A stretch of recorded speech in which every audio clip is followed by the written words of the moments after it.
we're going to talk about today, just briefly, is why following data collection protocols that we've developed for over a 25-year period, why it's so important.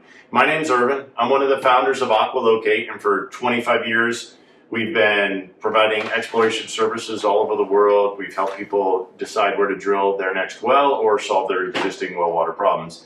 This is Jacob. He's my son, and he's been helping me since he was 8 years old. And I'll let him tell you a little more about his experience with the equipment. Or you're going to make me edit the living daylights out of this, aren't you? Yeah. Okay, so start. Like Ervin said, I'm Jacob. I've been around the equipment since I was 8 years old and doing it full time since I was 17 as an independent operator by myself with the ability to go anywhere in the U.S. and collect data. I currently have about 34 states under my belt when it comes to data collection, and Mexico. Locating water in different countries is not as difficult as you would think because geology is geology. Geology is geology, yeah. So one of the things we want to talk about today is why do protocols matter?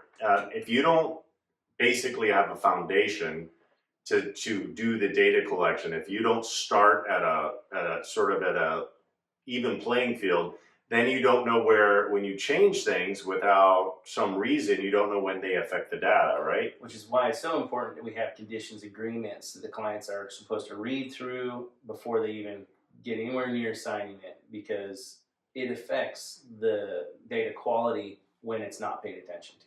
Right, yeah, I mean, we actually just had this experience a couple days ago. Jacob was out doing some data collection as a contractor for our company, and I had sent a document that spelled out what the property owner needed to know about the data collection process and sort of what we call our standard operating procedures.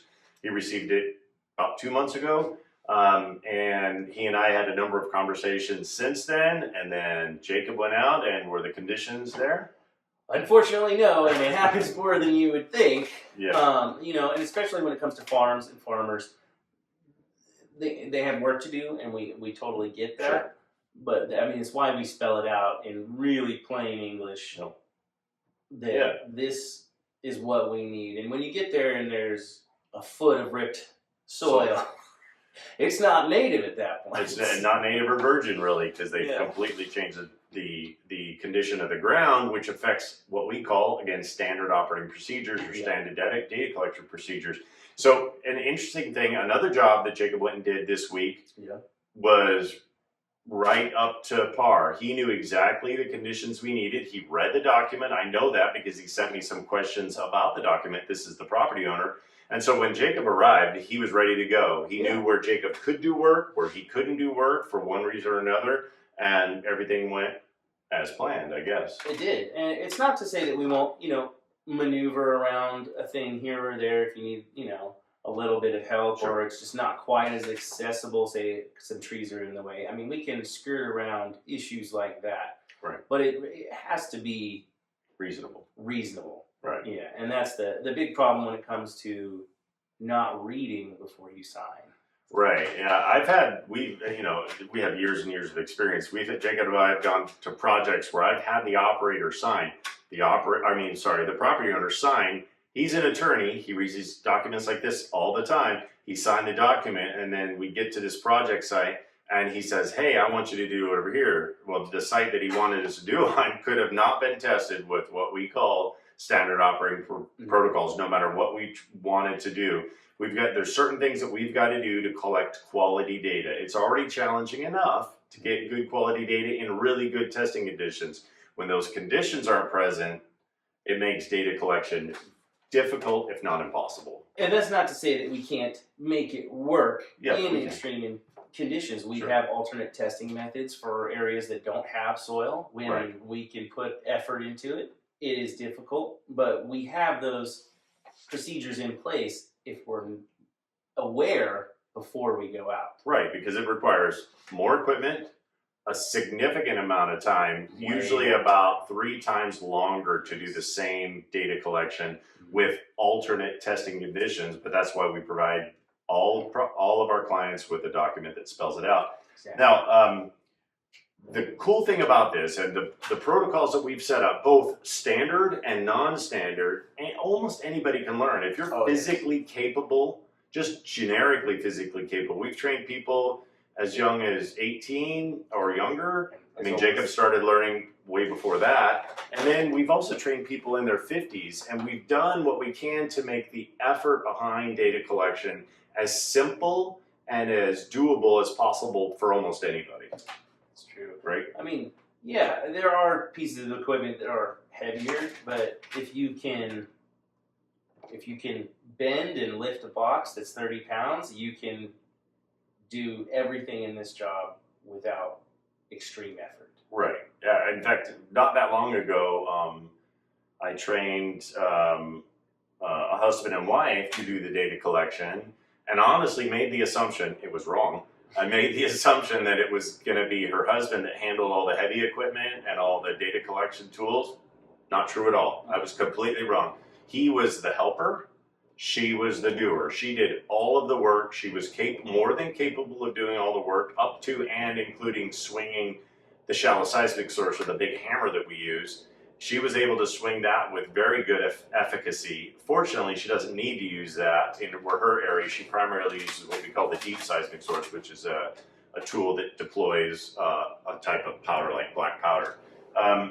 So if you, what would you say the key to good data collection is, first from your perspective, because you've done it in so many different places? Following proper procedure laid out in training is first and foremost. Making sure your tape measure you lay on the ground for distance between rods is exactly straight and all the way laid out. It's not curled at the end, so you're taking off inches. It affects, 3 inches or 2 inches in, the rod template affects the data quality and what you get back.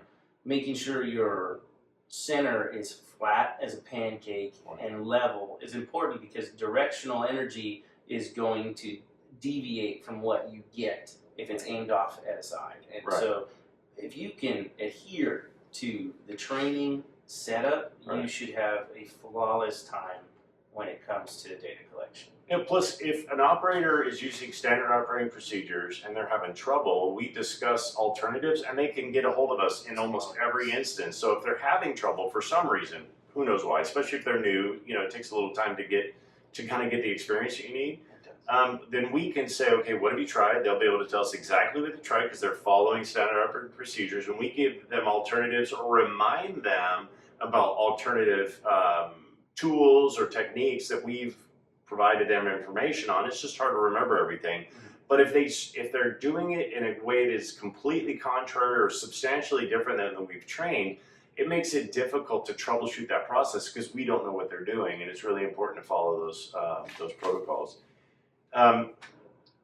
So if you have any questions about the GF7 or the PL14, if you'd like to know more about our technology or how we can provide services to you, Jacob does a lot of the field work for us, thankfully.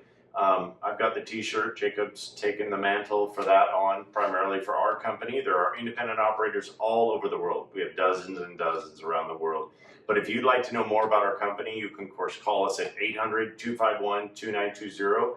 We can help consult with you on your existing well problems, help you find a new place to drill the next well, or help you on agricultural projects, those types of things. If you want to go to our website, that's AquaLocate.com, pretty simple. You can find us on Facebook, on LinkedIn, I think on Instagram, but you can find us all over social media.